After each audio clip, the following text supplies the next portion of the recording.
Now, here we have a very tricky GMAT question, and I want to show you how to do it successfully. So let's start. If n is a positive integer chosen at random, so already you know this is the question probability. What is the probability that n raised to power 3 minus n multiplied by n plus 2 is equal by 9? So the first thing we want to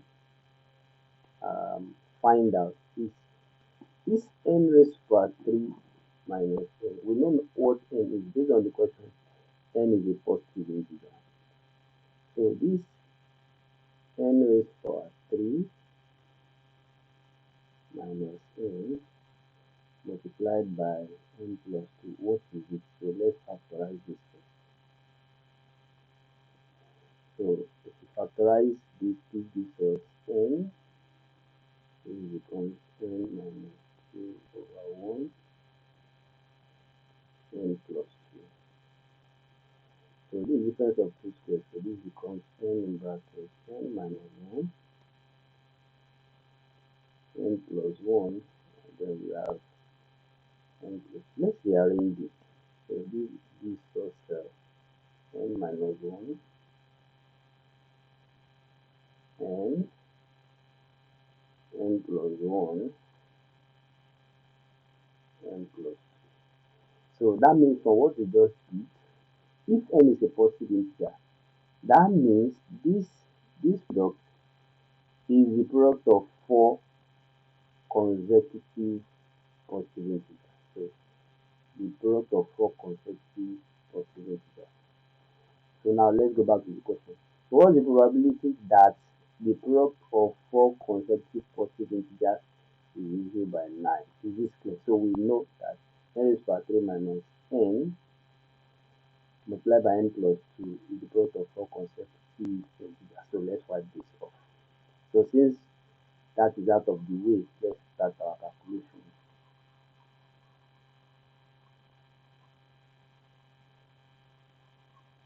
So let me write it down. So let me write this down somewhere. So we have n minus 1 n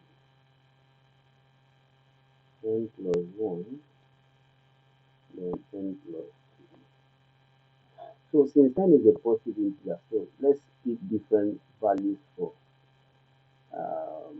let's pick different positive integers starting with 1. The first positive integer is 1.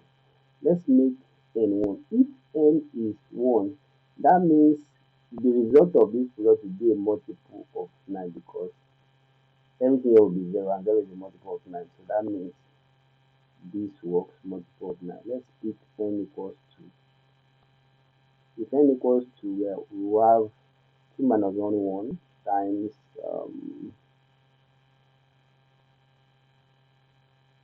1 times 2 times 3 times 4 divided by 9, that is 3 times 3.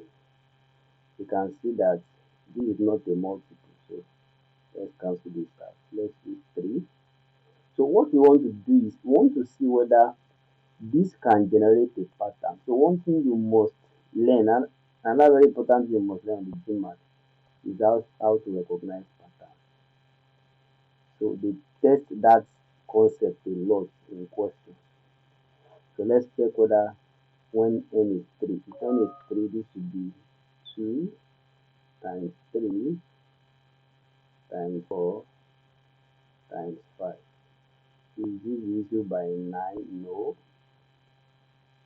So when n is 4, we have 3 times 4 times 5 times 6.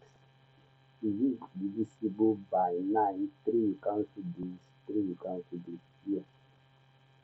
So let's check for 5.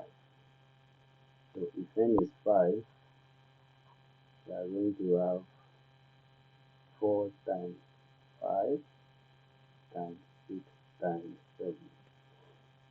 3 here, 1 3 we divide it to give us 2, nothing else. So this is not a multiple of 9. So let's check 1 and 6. that is how we continue. Now remember, the reason why we are doing this to see whether a pattern can develop from everything we are doing. So if you check for C, this will be 5 times 6 times 2 times 8. So 3 can divide it to give us 2. The second 3 have nothing to divide, so this is not a multiple.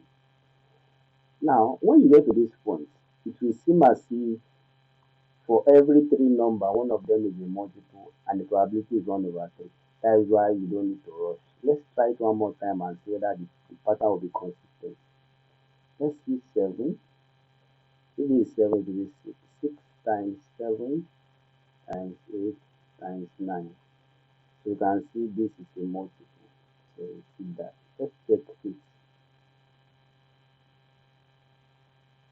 If we check 8, 8 minus 1, that will be 7 times 8 times 9 times 10. Now suddenly you can see that the pattern is broken. It is 1 out of every 3. We want to count the next 3 now. Already we have 2 multiples. So that means it is not 1 out of every 3 integers. So let's see. So that means this option A is a trap for those who don't take the time to check whether the pattern will continue. Let's see for 9. So this is 9, it will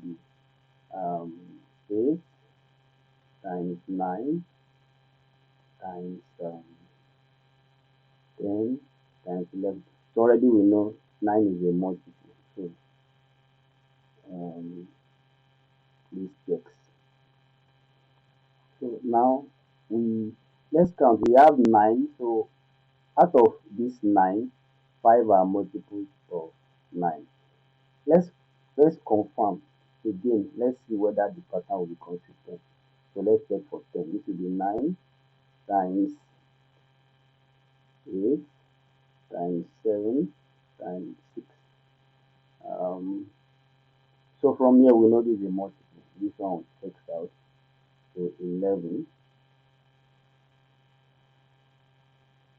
11 will give us 10 times 11 times 12 times 13. 3 here is 4. The other 3 can't divide anything. So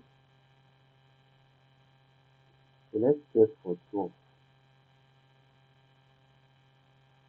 Now keep looking at the pattern. What we want to check is whether a pattern will develop. 11 times 12 times 13 times 14. You can see this is not a multiple. 3 here will give us 4. 3 can divide nothing else here. So this was how we started. Okay, let's check to confirm. So we check for 13. So this will give us 12 times 13 times 14 times 16. 3 divides this, 3 divides this. So 13 is a multiple. When n is 13, the product of all consecutive integers will be a multiple of 9. So let's check for 14. 14 will be 13 times 14 times 16 times 16. 3 can divide this to give us 5. 3 can divide another thing, so you see that this is not a multiple.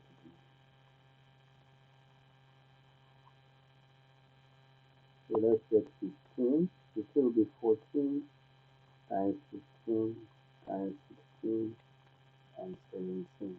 3 here is 5. We can't divide any other one. So let's check 16. Now remember, we want to see whether we've seen that it repeats. We have a pattern for 9. Let's see whether that 9 pattern will be consistent. That's the reason we are doing this. So for 16 it will be 16 times 16 times 17 times 18. 3 carried it to give us 6. 3 counts together, so this is a multiple. 16 is a multiple. 17. We'll stop at 18 because that will complete two circles of 9. So 17 will be 16 times 17 times 18. The moment we have 18 here, the first 3 divided to give us, the second 3 will give us, we divide it to give us 2. So this is, that is also a multiple. Let's check for 18. 18 will give us 17 times 18. There is 18, this will also be a multiple. We start from 10, let's check. 1, 2, 3, 4, 5, 6, 7, 8, 9. How many are multiples? 1, 2, 3, 4, 5. First circle 1, 2, 3, 4, 5. So our answer is 5 over 9. Is this clear? So this is how to recognize pattern when you are dealing with questions like this on the GMAT. And one thing you must learn is not to rush. Make sure whatever pattern you see that pattern is consistent well enough before you take it to be your answer. You can see that there is an option there that provides an answer for people who will not take the extra time to check whether the pattern is consistent. So thanks for waiting until the end of the explanation. I'm Adewale Pasupedi, the lead tutor for Test Prep G. If you need any assistance or any aptitude test or school qualification